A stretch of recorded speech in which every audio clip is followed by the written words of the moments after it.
Eu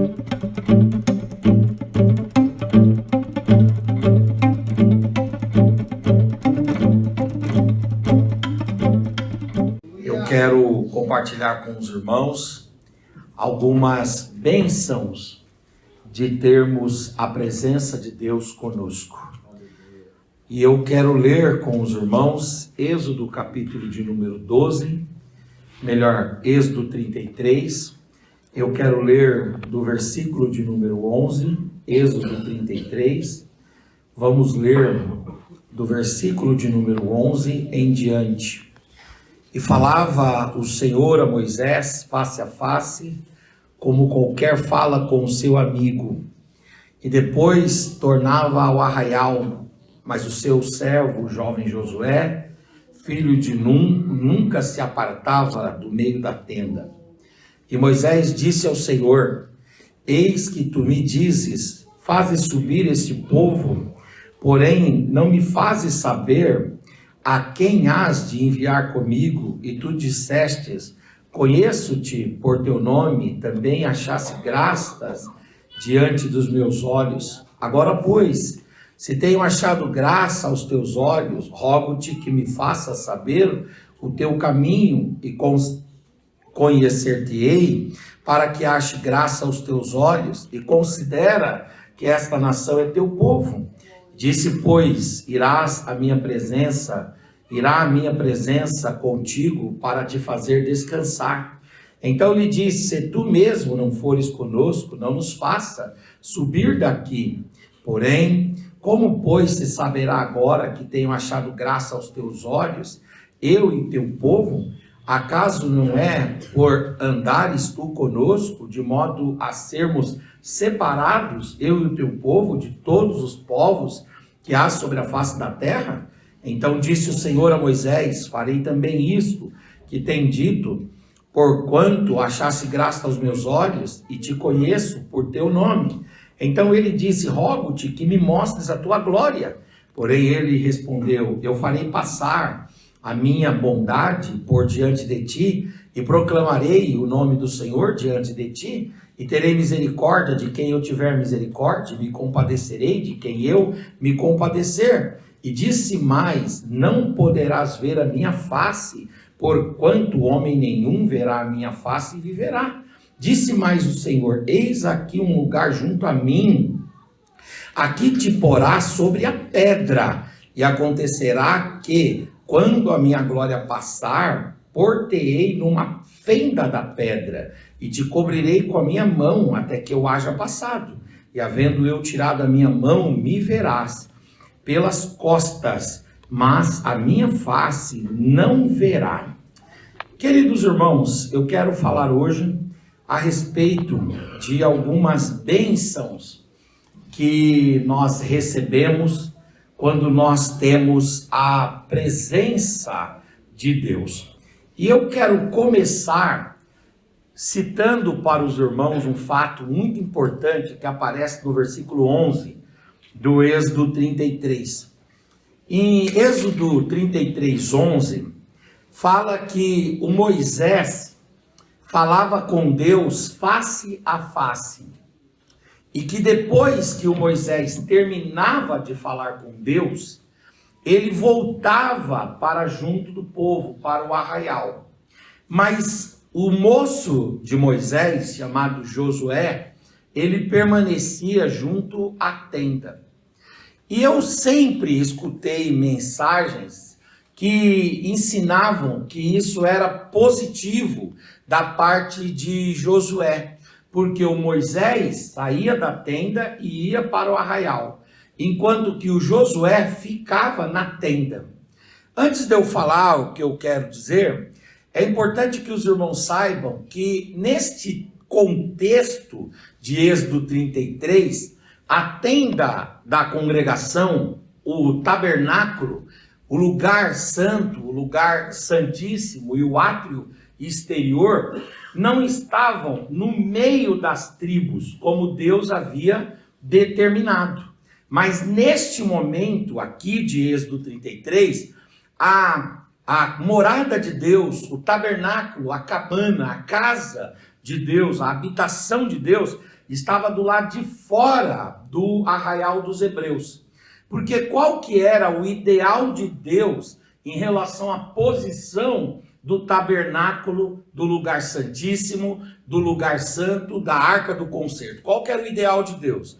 Que ficasse no meio das tribos. Então, 3 tribos à direita, 3 tribos à esquerda, 3 tribos à frente, 3 tribos na retaguarda e a presença de Deus no meio da congregação, no meio do arraial, no meio do povo.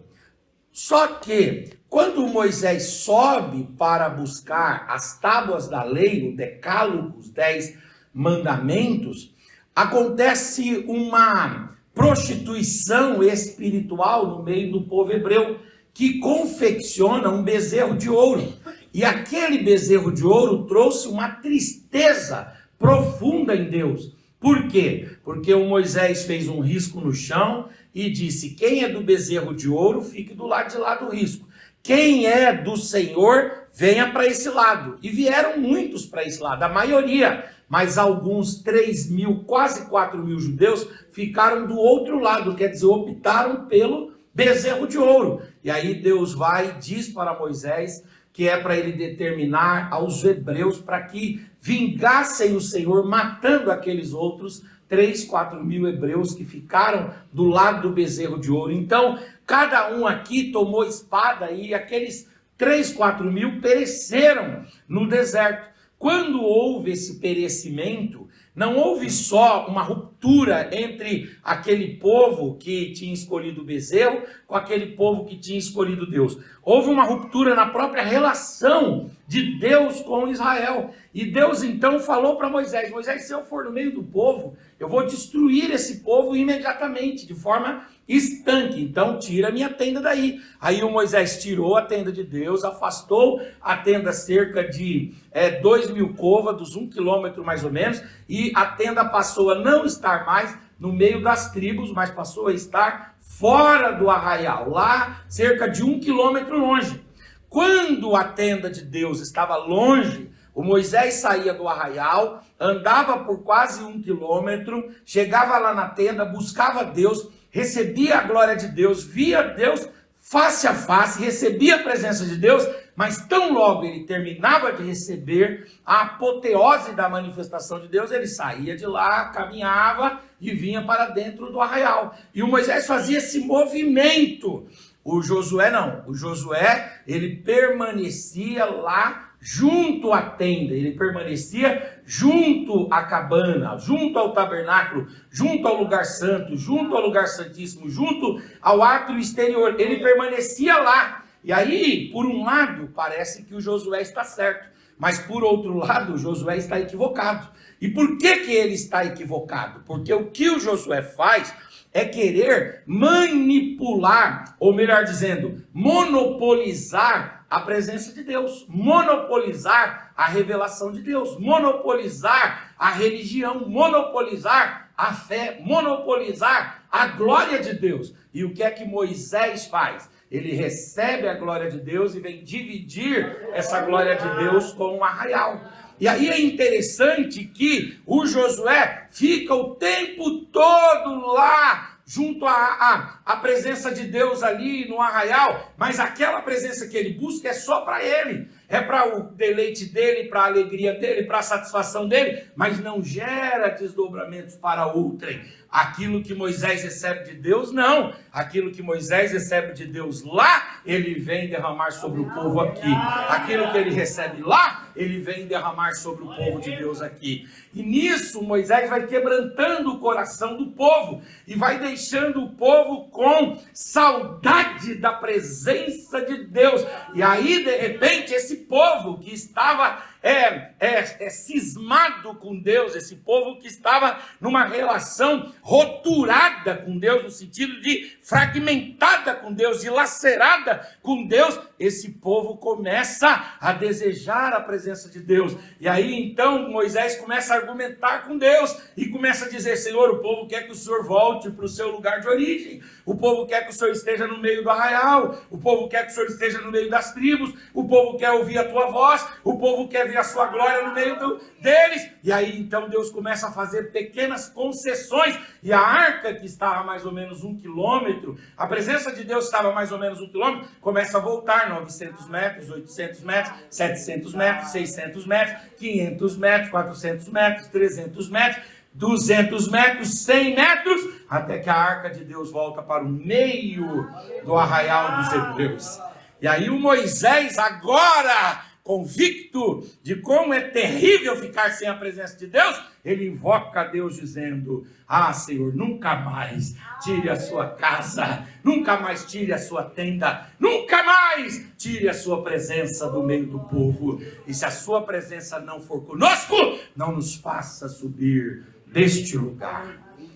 O ensino que nós temos no versículo de número 11 é que a presença de Deus, ela não pode ser monopolizada. A presença de Deus não pode ser apenas para o nosso bel prazer. A glória de Deus não pode ser apenas para o nosso deleite, para o nosso próprio aproveitamento. Nós não podemos ser egoístas, mesquinhos. Nós não podemos ser sovinas a ponto de querer tudo de Deus só para nós. O que Deus revela para nós, é preciso sairmos por aí, na nossa casa compartilhando, no nosso bairro compartilhando, no ambiente de trabalho compartilhando, até que, da mesma forma que nós ardemos desejosos da presença de Deus, outras pessoas também desejam a presença de Deus, e essa presença de Deus alcance também outras pessoas.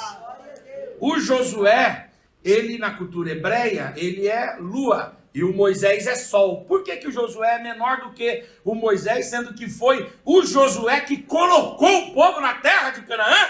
O Josué tem duas grandes falhas. A primeira falha do Josué é quando ele recebe lá a manifestação do poder de Deus, lá em Números capítulo 11, e de repente a glória de Deus desce sobre os 70 anciãos. O Josué fica com ciúme de Beldade e Medade, que eles ficam profetizando, e o Josué vai lá entregar, X9, vai lá entregar, dizendo para Moisés: Moisés, fala para eles acabarem com aquela farra ali, aquela meninice deles ali, porque eles estão lá sendo cheios da presença de Deus, e alegres e profetizando, mas estão dando escândalo. Aí o Moisés vai e fala: fica quietinho, Josué, pelo amor de Deus, ô aprendiz, fica quietinho. Por quê? Porque oxalá que essa glória de Deus tomasse não só Medade e Beldade, tomasse todo o povo, tomasse todo Israel. 3 milhões de pessoas falando em línguas, 3 milhões de pessoas dançando no poder do Espírito, 3 milhões de pessoas profetizando. Nós veríamos o deserto incendiado, nós veríamos aqui o impacto extraordinário. Então o Josué, ele é cobrado por esse ciúme dele. Segundo, por causa de Êxodo 33:11, quando Moisés vai fazendo uma ligação entre a glória de Deus e o povo, a glória de Deus e o povo, a glória de Deus e o povo. Mas o Josué não, o Josué quer monopolizar, ele quer controlar. Tem gente que quer tudo de Deus só para si mesmo, mas Deus não deixa. Graças a Deus que Deus não deixa. A glória é para todos, a unção é para todos, a graça é para todos, a misericórdia é para todos. Deus não discrimina, Deus não marginaliza, Deus não vai fazendo acepção de pessoas. Pelo contrário, ricos e pobres, gordos e magros, bonitos e feios, inteligentes e indoutos, crianças, adolescentes, jovens e os idosos, todos podem receber a glória de Deus, a presença de Deus, a unção de Deus, a virtude de Deus, a bondade de Deus. Quantos desejam? Levante a mão, levante a face, levante a voz. Aleluia. Eu sei que você está cansadinho, mas se houver fôlego em você ainda, abra sua boca e dê uma palavra de adoração, porque essa virtude é para você, essa graça é para você, essa bondade é para você, essa misericórdia é para você. Aleluias. A gentileza de Deus é para nós, para todos nós.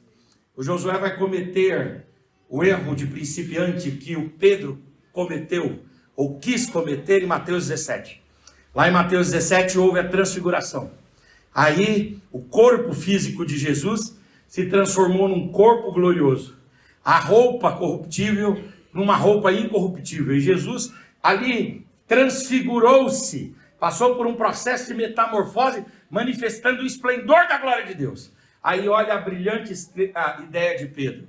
O Senhor quer que façamos aqui o quê? 3 tendas, uma para ti, uma para Moisés e outra para Elias. Ora, se a gente para a cena e chega em Pedro e fala, Pedro, tá bom, vamos pensar que a gente vai fazer essas 3 tendas, digamos, partamos dessa premissa.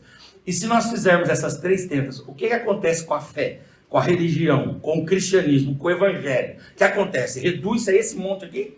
É melhor a gente tá aqui, pelo menos a gente pode aproveitar. Aí diz que quando ele estava falando isso, a voz de Deus bradou. Aleluia, se disse, este é o meu filho amado em quem me comprazo, a ele ouvi. E aí houve um temor em todos, e a glória de Deus se dissipou. Jesus desceu do monte, subiu ao Calvário, aleluia, morreu, ressuscitou, foi assunto aos céus, derramou o seu espírito, a igreja se espalhou, e nós estamos aqui, porque Deus não deixou ninguém monopolizar a graça. Deus não deixa você monopolizar a presença. Aleluia, você pode se surpreender. Aquele irmão que você diz assim, ele pode ser cheio da presença de Deus. E alguém pode dizer a seu respeito, esta daí nunca, este daí nunca. Mas Deus olha e diz, é sobre este que eu vou derramar a minha unção. É sobre esta que eu vou derramar a minha graça. É sobre este que eu vou derramar a minha bondade. Quantos querem? Levante a mão. Aleluia, quantos querem? O Senhor manifesta a quem quer. Aleluia, glória a Deus. O Senhor manifesta a quem quer em nome de Jesus. Aleluia, nada de monopolizar a graça. Você está sendo cheio hoje, amém? É para sair daí, é para sair daqui dividido. E fique tranquilo, não vai faltar. No reino de Deus, as bênçãos de Deus são divididas, e quanto mais elas são divididas, mais tem, mais tem, mais tem, mais tem, mais tem e mais tem. Agora é interessante, uma segunda coisa que eu queria chamar a atenção dos irmãos, é Êxodo capítulo de número 33, versículo 13, quando nesse texto aqui, diz que o Moisés, ele pede para Deus, no versículo de número 13, ele pede para Deus dizendo, mostra-nos o caminho, Senhor. Olha o texto lá, ele fala ali, rogo-te que me faça saber o teu caminho. É interessante que quando o Moisés vai sair do Egito, ele vai conduzir o povo naquela jornada pelo deserto, ele pede para o seu cunhado vir junto com ele. E o cunhado de Moisés se chamava Obabe. Não sei se você conhece esse personagem. Abre aí, por gentileza. Números, capítulo de número 10, versículo de número 29. Nesse texto aqui, o Moisés chega para o Obabe e diz assim, Obabe, eu preciso de você. Porque eu estou saindo com esse povo aqui do Egito, eu vou chegar com esse povo lá em Canaã, são 3 milhões de pessoas, mas para eu chegar lá eu não conheço o caminho. Então eu preciso que você, que conhece os caminhos, conhece os meandros, conhece os valados, conhece os rincões, conhece as veredas, conhece as sendas do deserto, eu preciso que você me guie, me leva pelo teu caminho no deserto. Olha o texto quando diz, então disse Moisés a Obabe, filho de Reuel, o midianita, sogro de Moisés, nós caminhamos para aquele lugar de que o Senhor disse, vou-lo darei, vai conosco e te faremos bem, porque o Senhor falou bem sobre Israel. E aí é interessante que o Moisés vai falar para ele, no versículo 31, nos servirá de guia, venha e você vai nos servir de guia, vem com a gente, nós vamos conquistar uma terra, Deus vai nos dar uma terra. Vem e seja o nosso guia, seja o nosso mentor, seja o nosso orientador, seja aquele que vai ser a nossa bússola, o nosso referencial. Vem ser o nosso Google Maps, vem ser o nosso Waze, venha ser a nossa georreferência, venha ser o nosso guia. Aí o Obabe diz, então tá bom, então eu vou com vocês. E ele vem com Moisés, e ele começa a guiar. Só que quando Moisés vai sair do Sinai para começar a caminhada, ele fala, Senhor, Deus, vem cá, eu quero conversar com o Senhor. É o seguinte, eu quero que o Senhor nos dê o teu caminho. É interessante esse contraste aqui. Ele tem o Obabe, e o Obabe sabe os caminhos do deserto, mas ele não quer, aleluias, que o caminho de Deus fique encoberto a ele. Ele tem o caminho que o Obabe pode conduzi-lo, pode ser que seja um bom caminho, mas ele quer o caminho de Deus, a direção de Deus, a rota de Deus, o rumo de Deus, o destino de Deus, a vereda de Deus, a senda de Deus.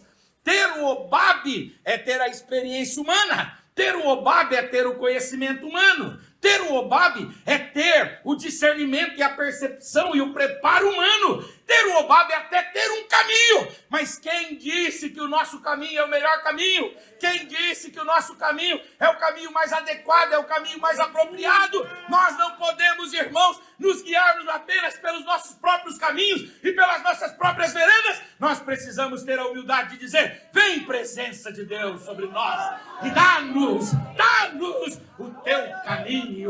O caminho do Senhor é mais excelente, o caminho do Senhor é mais nobre, o caminho do Senhor é menos dolorido, o caminho do Senhor, aleluia, é mais primoroso. É o caminho de Deus para nós. Nós devemos buscar compreender o caminho de Deus, o caminho de Deus e o caminho de Deus.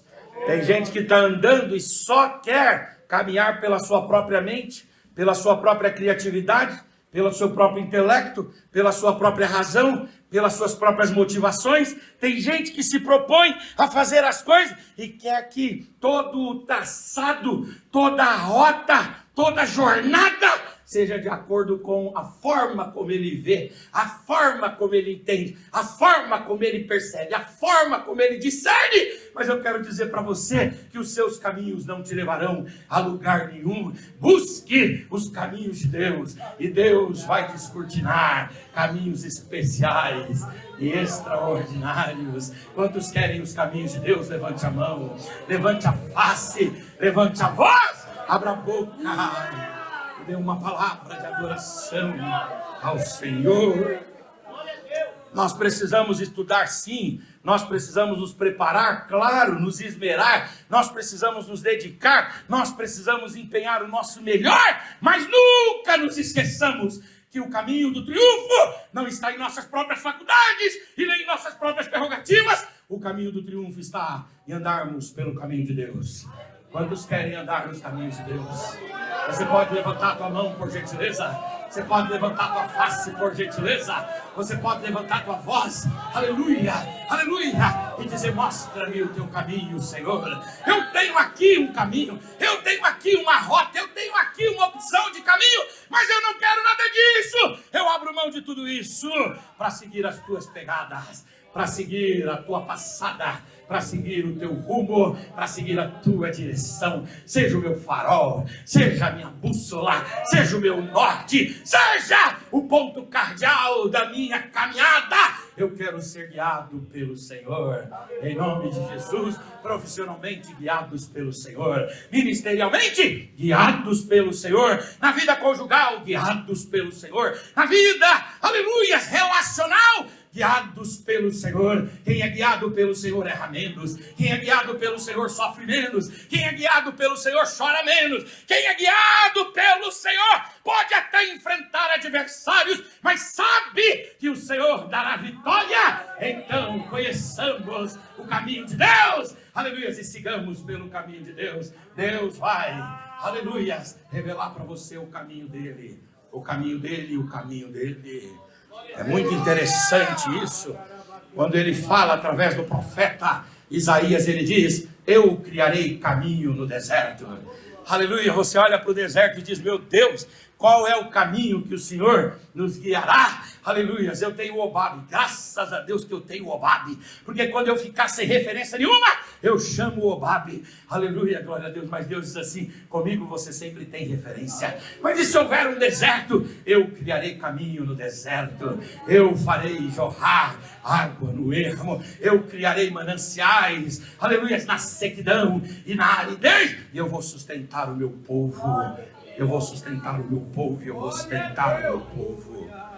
O caminho de Obabe é o caminho terreno, é o caminho humano, é o caminho limitado, é o caminho da inteligência, da razão, da materialidade, daquilo que é físico, daquilo que é passageiro, daquilo que é transitório. Mas o caminho de Deus é um caminho excelente. Aleluia. O Moisés tem o Obabe, mas ele não confia no Obabe. Não é Deus que é o estepe do Obabe, é o Obabe que é o estepe de Deus.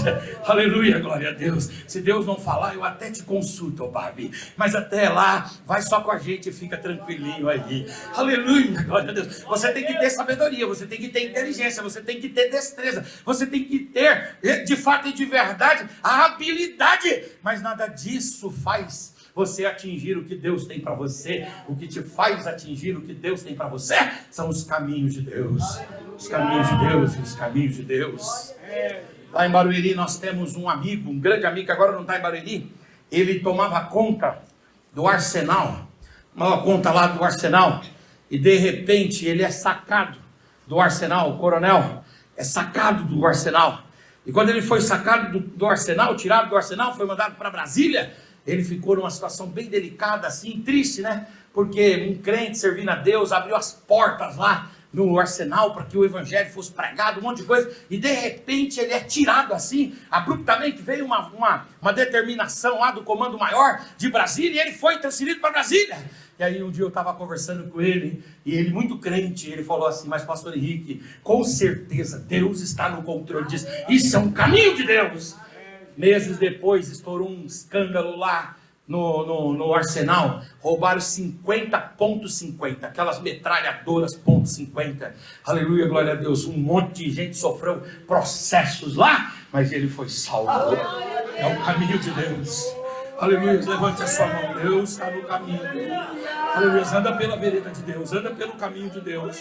Aleluia, pode ser que você chore aqui, que você se lamente lá. Aleluia, mas esse é o caminho de Deus.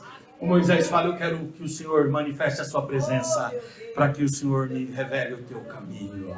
Você está precisando de uma orientação, de uma resposta, de uma palavra firme de Deus no seu coração? Deus me traz autoridade para dizer: eu vou abrir um caminho no deserto. Aleluia, eu vou, aleluia, abrir uma porta na tempestade, eu vou te indicar um caminho. Quem tem a presença de Deus tem direção na vida, tem orientação na vida, tem um caminho. Aleluia, tem um caminho e tem um caminho. Aleluia, aleluia, aleluia, aleluia, aleluia, aleluia. Glória a Deus. Outra coisa que eu queria falar para os irmãos é com base aqui em Êxodo 33:14, que aí o Moisés vai e ora a Deus dizendo: Senhor, manifesta a sua glória e traz a sua presença.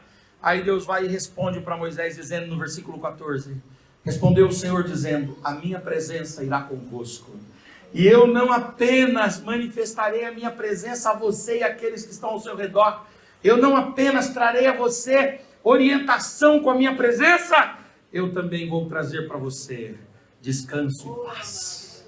A minha presença te trará paz. Fica tranquilo, a minha presença te trará descanso.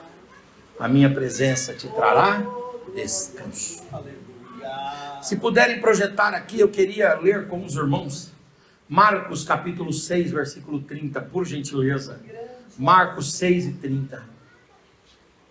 Marcos 6:30 diz assim: e os apóstolos ajuntaram-se a Jesus e contaram-lhe tudo o que tinham feito e como tinham ensinado. 31. E ele disse: vinde vós aqui, à parte, a um lugar, o que, irmãos? Deserto. E vocês devem fazer o que? Repousai um pouco, porque havia muitos dias que iam e vinham, e eles não tinham tempo nem para comer. Jesus, aleluia, Ele é essa presença maravilhosa que traz descanso. Essa presença maravilhosa que traz descanso e traz descanso. Ele traz refrigério, aleluia, Ele traz alento, Ele traz paz, Ele traz sosseguidão, ele traz quietude, ele traz calmaria, ele traz segurança. O Senhor Jesus traz descanso. Os discípulos aqui nesse texto estão cansados mentalmente. Por quê? Porque o texto começou falando que eles disseram para Jesus tudo o que eles tinham feito e tinham ensinado. Então eles fizeram e ensinaram muitas coisas. Então eles estão cansados mentalmente. Eles estão cansados emocionalmente, porque o texto de Marcos 6 fala da morte de João Batista. O texto que é contexto desse texto aqui é o texto da morte de João Batista. João Batista morreu. E João Batista é um herói de Deus. Jesus falou que dos nascidos de mulher ninguém era como João Batista. Então os discípulos amavam João, gostavam de João. Muitos dos discípulos de Jesus, antes de vir seguir Jesus, seguiam João. Então os discípulos receberam a notícia da morte do João e os discípulos estão desolados, aflitos, angustiados, cansados emocionalmente. Eles estão cansados também fisicamente. Por quê? Porque eles tinham sido enviados de dois em dois para ir em aldeia, vilarejo, cidade, casa, né? Eles tinham sido enviados para ir em fazenda, fazer o quê? Pregar, evangelizar, expulsar demônios, curar enfermos. Então eles voltam agora cansados. O ministério é prazeroso, mas o ministério é cansativo.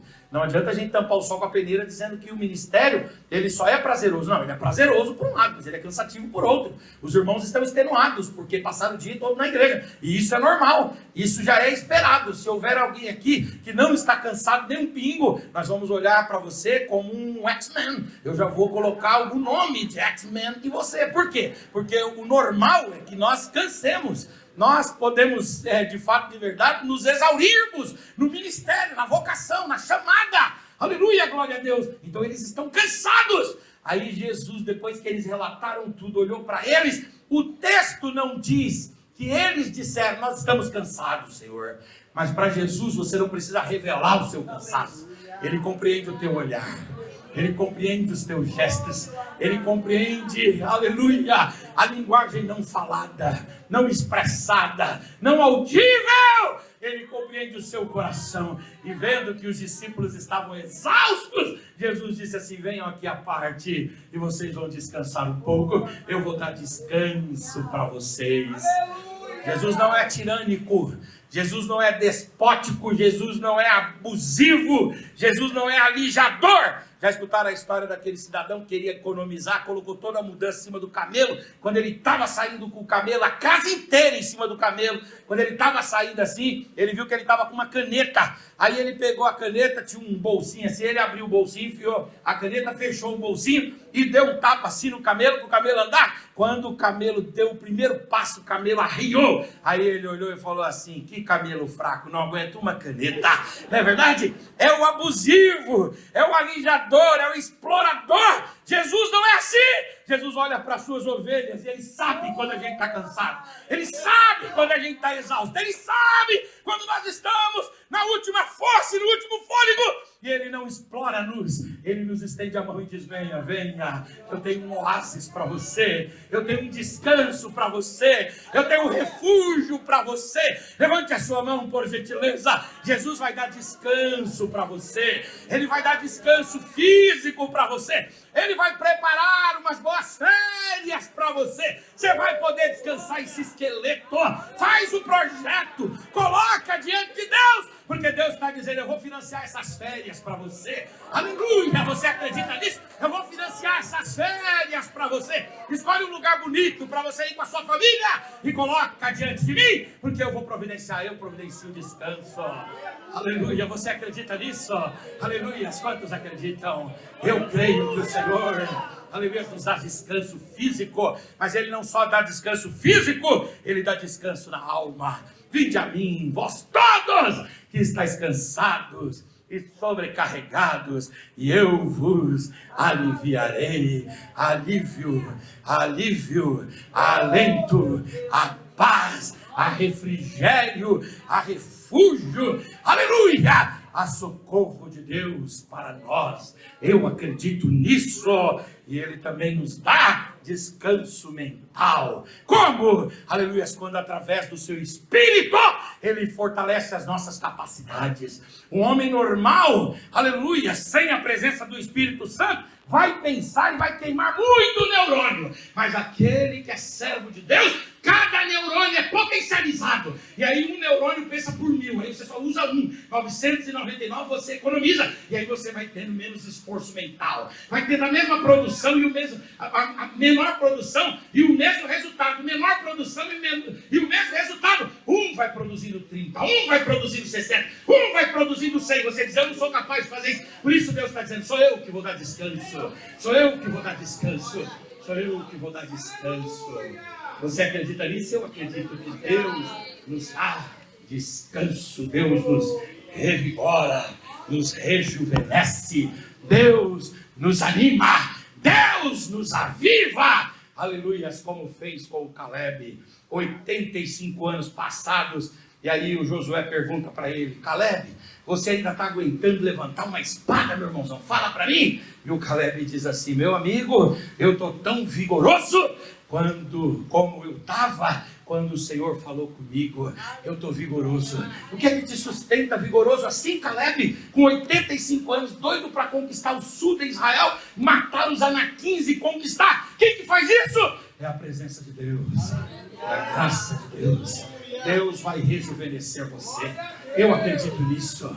Eu acredito. Eu estava aqui hoje à tarde contando uma experiência do pastor Paulo Lucas, Sacramento, com 82 anos de idade, o nosso pastor lá, aleluia, ele subia o Monte Sinai, subia e descia o Monte Sinai, vigoroso. Quando ele ia pregar, ele não era igual eu, travado no chão assim, não. Ele com 82 anos, ele ainda dava pulinho, e era difícil acompanhar aqueles pulinhos. Quem faz isso? É a presença de Deus, é a graça de Deus, é a virtude de Deus. Há um descanso de Deus para você, há um refrigério de Deus para você, há um refrigério de Deus para você, há um refrigério de Deus para você.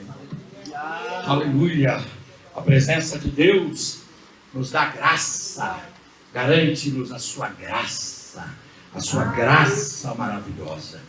Em Êxodo 33, 15 a 16, está escrito assim, então lhe disse, se a tua presença não vai comigo, não nos faça subir desse lugar, pois como se há de saber que achamos graça aos teus olhos, e o teu povo também, como é que sabe se esse povo achou graça? Acaso não é exatamente por andares conosco, de modo que somos separados, que aí então nós nos distinguimos de todos os povos da terra? O que é que nos distingue? O que é que nos setoriza? O que é que nos sectariza? O que é que nos torna singulares? Não é a nossa habilidade, não é a nossa capacidade. Aleluia, tem muitas outras salas que são até mais bonitas que essa igreja, não obstante o fato de que essa igreja é bonita. Tem outros grandes oradores que falam muito melhores do que qualquer um dos oradores que usaram essa tribuna. Tem outros cantores que cantam melhor que a nossa nobre cantora. Mas o que é que nos distingue? É a graça de Deus, é a presença de Deus, é a virtude de Deus. É isso que Moisés fala, anda com a gente, porque nós não temos nada que nos distingua dos demais povos. Nós não temos nada, nós somos povo como qualquer povo, homem como qualquer homem, limitado como qualquer homem limitado. Nós somos fracos como qualquer ser humano fraco, mas tem algo que nos distingue, tem algo que nos torna singulares, tem algo que nos torna peculiares. É a sua presença, é a sua presença, é a sua presença. Aleluia, é a sua presença, é a sua presença, é a sua presença, Senhor, que nos torna, aleluia, distintos. É a sua presença. Aleluia, fica de pé no seu lugar em nome de Jesus. Aleluia, glória, glória, glória. Aleluia, lá no seu trabalho. O que é que faz você ter sucesso? Será que é a sua capacidade? Você por acaso é melhor do que os outros? Você por acaso, aleluia, glória a Deus, é diferente dos outros? Não, nós somos iguais. Nós somos sangue do mesmo sangue, gente da mesma gente, povo do mesmo povo. Então por que somos diferentes? Moisés fala, anda com a gente, Senhor. É a tua presença do nosso lado que vai nos fazer especiais. É a presença de Deus que nos torna especiais. É a presença de Deus que nos torna singulares. É a presença de Deus que revela a sua graça. Quantos querem essa presença? Levante a mão. Aleluia. Você vai sair daqui, você vai levar essa presença lá para sua casa. Deus não quer levantar aqui hoje homens como Josué, que monopolizam a graça e a presença, mas homens como Moisés, que vem aqui, buscam o poder e vai levando esse poder e abençoando vidas. Aleluia. Deus quer te dar orientação aqui esta noite, direção para a tua mente e resposta para a tua mente. Você tem que ter o seu obado, é claro, você tem que ter preparo, você tem que ter a sua capacidade desenvolvida, você tem que ter os seus talentos, mas isso não te levará a lugar nenhum. É a glória de Deus, a presença de Deus vai te dar o caminho, te dará a direção. Aleluia, aleluia, aleluia, aleluia. Você daqui a pouco vai descansar lá na sua cama, mas não é o fato de você ter um colchão king size com mola ensacada, não é verdade? Que não é um colchão, é uma usina de saúde em formato de colchão fará você descansar. O que faz nos descansar é a presença bondosa, a presença gentil e a presença amorosa de Deus. Aleluia, aleluia, aleluia, aleluia. Eu estou sentindo essa presença. Quantos estão? Levante a mão, levante a face, levante a voz.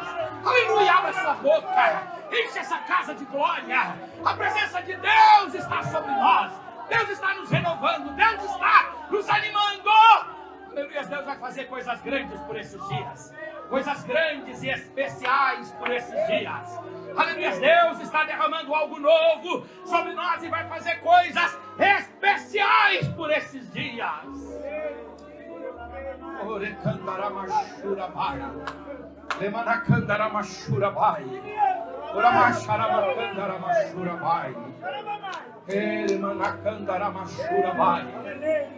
Aleluia, aleluia, aleluia. E o que é que nos torna distintos? É a presença de Deus. Você pode pegar na mão desse gentil irmão que está do seu lado aí, ou dessa irmã. Você pode olhar no olho dele ou dela. Dizem que tem 3 classes de pessoas que não olham uma no olho da outra: os falsos, que devem, e os que vão pedir dinheiro emprestado. Você não é falso, você não deve, você não vai pedir dinheiro emprestado. Se esse irmão não olhar no seu olho, você vai ter que emprestar algum para ele até o vale. Mas ele olhar para você. Aleluia.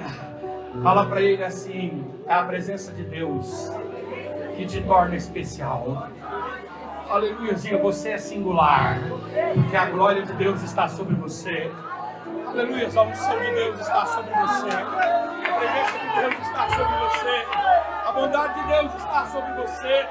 A misericórdia de Deus está sobre você.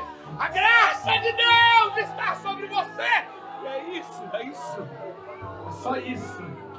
Aleluia. Eu vejo em você um brilho diferente. Aleluia. Aleluia. Não é um novo creme que lançaram. É a presença de Deus. Eu vejo em você assim, sabe, um encanto. Não é o seu perfume, é a presença de Deus. Eu vejo em você uma destreza, uma habilidade. Isso não é capacidade, não é treino. Isso é a presença de Deus. É a presença de Deus, é a presença de Deus.